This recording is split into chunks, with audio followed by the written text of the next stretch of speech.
Hi everyone. నా పేరు ముస్తఫ్ షీరా. నేను నాదొక చిన్న స్టోరీ ఉంది. నాకు వాణిపుల్లిరి వెల్నెస్ కోచ్ ఎలా మీట్ అయ్యారు అనే దాంట్లో ఒక చిన్న స్టోరీ ఇది. 1.5 year బ్యాక్ మా ఫాదర్ డెత్ అయ్యారు. సో అప్పటి నుంచి నేను ఇంకా నా ఫాదర్ అంటే నాకు చాలా ఎమోషనలీ కనెక్టెడ్. ఈవెన్ ప్రతి అమ్మాయికే ఉంటుంది.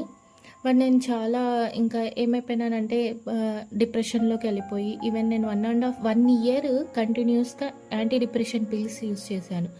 పిల్స్ యూస్ చేసినప్పుడు ఓకే, లేదనుకో ఇంకా అసలు నా వల్ల అయ్యేది కాదు. ఇంకా దాని తర్వాత ఇంకా నాకు అసలు ఇంకా నేను ఏం చేసుకోలేను అనే పరిస్థితుల్లో నాకు వెల్నెస్ కోచ్గా వాణిపోలేరి మేడం మీట్ అయ్యారు.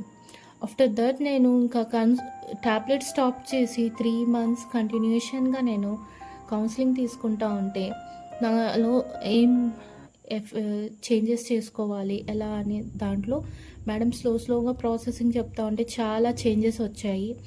నా బిహేవియర్లో అయినా ఈవెన్ కిడ్స్కి బిహేవ్ చేయడంలో అయినా అసలు నా ప్రపంచమే వద్దనుకున్న దానికి మళ్ళీ నేను మా ఫాదర్ లాగా నేను హ్యాపీగా ఉండాలి, ఆయన కోరిక ఏంటి అనడంలో రియలైజ్ చేయించిండేది వెల్నెస్ కోచ్ వాణిపోలేరి మేడం.